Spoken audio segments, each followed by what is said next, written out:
Assalamualaikum warahmatullahi wabarakatuh. Perkenalkan, nama saya Devi Wahyu Putri Anjarsari, NIM 1903211000012 dari kelas EPPC. Di sini saya akan membahas mengenai cara penggunaan dan pemasukan data pada Stochastic Frontier. Berikut pembahasannya.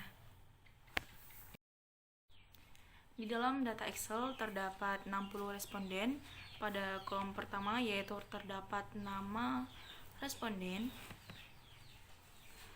lalu jumlah produksi, luas lahan, benih, tenaga kerja, pupuk kandang, dan pestisida.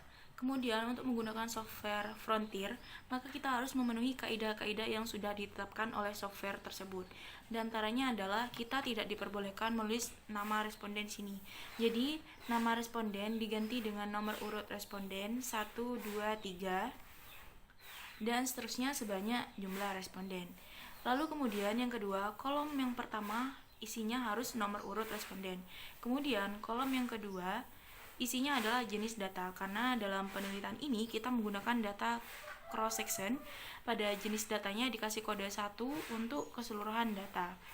Lalu untuk kolom ketiga harus menunjukkan data jumlah output atau jumlah produk. Kemudian setelah itu baru jumlah input-input yang dipergunakan dalam kegiatan produksi. Jadi letak dari data ini tidak boleh diacak, misalnya input dulu, nama responden, dan seterusnya. Kemudian selanjutnya untuk memasukkan ke dalam software Frontier, maka harus merubah terdahulu datanya dalam bentuk learn. Yang dirubah hanya data jumlah produksi dan jumlah input yang dipergunakan. Untuk data nomor urut responden dan jenis data ini tidak perlu di-learn-kan. Jadi rumusnya adalah sama dengan learn dalam kurung kita kembali ke data yang asli, lalu tutup kurung, lalu di enter. Nah, kalau sudah mendapatkan nilai learn, maka kita draft semua data. Untuk langkah selanjutnya yaitu copy data yang sudah dalam bentuk learn. Kita pindahkan ke lembar kerja baru, lalu copy, kemudian data ini kita tulis 6 digit yaitu di belakang. Ya, seperti berikut datanya. Lalu setelah itu kita perlu menyimpan data ini ke dalam folder Frontier. Kemudian di extensionnya menggunakan yang Microsoft DOS.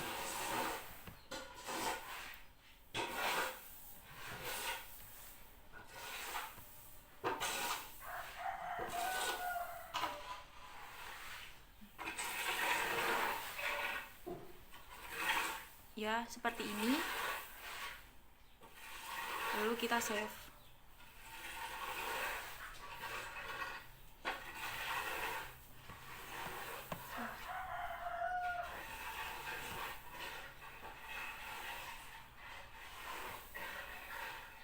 Teks Microsoft DOS dimasukkan ke dalam Frontier. Seperti ini. Oke.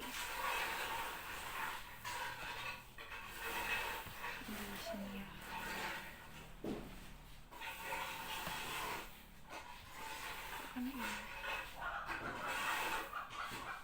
Ya, seperti ini kita save. Lalu setelah di sini kita ubah. Tadi yang sebelumnya di EPP ini filenya berupa epp.excel. Lalu Excelnya kita rubah menjadi DTA, di-rename-kan. Dari ini menjadi DTA seperti ini, lalu enter. Setelah itu kita buka aplikasi Frontier.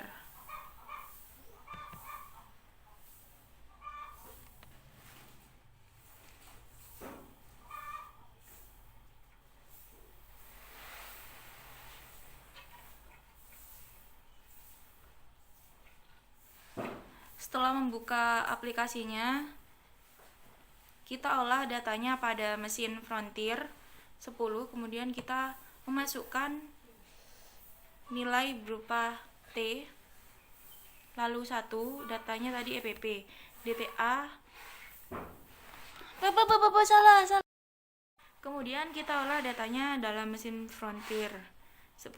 Kemudian kita menggunakan data yaitu menggunakan T lalu 1 lalu epp.dta lalu epp.out kemudian 1 lalu y 60 1 60 6 y dan n.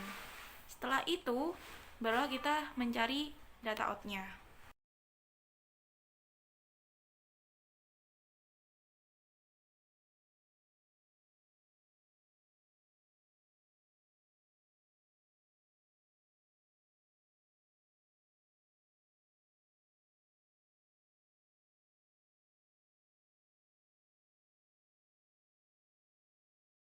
Kemudian data outnya udah keluar, jadi tinggal kita interpretasikan dan akan menemukan hasilnya.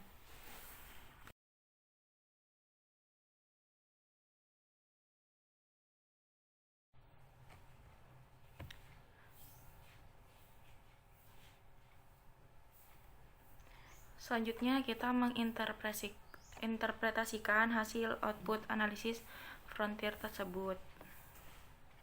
Setelah diketahui bahwasanya analisis uji kode LR test ini nilai yang digunakan untuk melihat adanya kasus inefisiensi di lapang dengan hipotesis H0 itu sama dengan tidak ada kasus inefisiensi di lapang. H1 sama dengan terdapat kasus inefisiensi di lapang. Jadi dapat disimpulkan bahwasanya LR test ini tidak muncul sehingga tidak diketahui apakah terdapat kasus inefisiensi teknis ataupun tidak.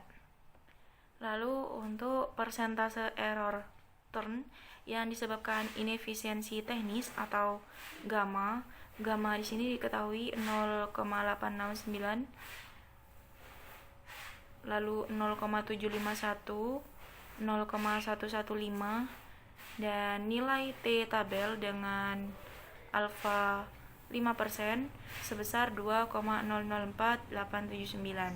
Untuk T hitungnya sama dengan 0,011571. Berdasarkan hasil output yang dapat diketahui bahwa nilai T hitung ini lebih kecil dari nilai T tabel. Koefisiensi gamma sama dengan 0,008698%, di mana error term ini disebabkan karena inefisiensi teknis. Sedangkan 99,991% error term ini disebabkan karena adanya risiko. Lalu selanjutnya yaitu uji pengaruh dari masing-masing variabel. Telah diketahui koefisien standar error T rasio. Untuk T tabel 5% sama dengan 2,004879.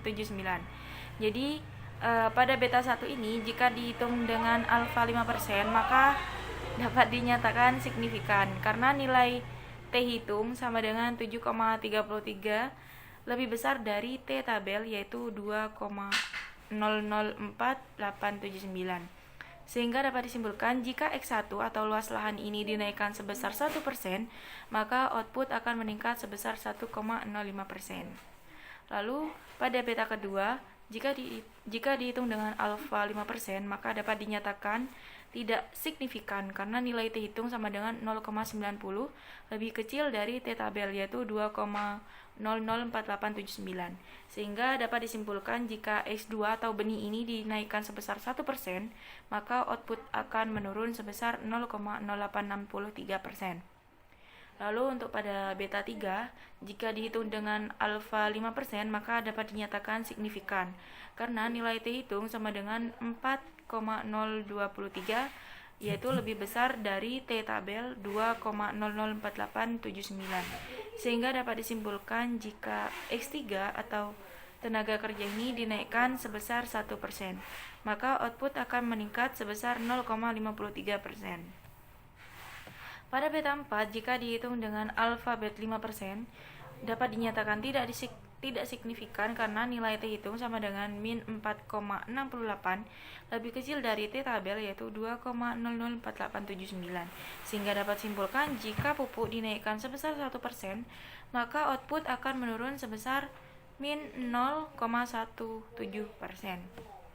Pada beta 5, Jika dihitung dengan alfa 5%, maka dapat dinyatakan tidak signifikan karena nilai T hitung sama dengan 0,25, yaitu lebih kecil dari T tabel, yaitu 2,004879.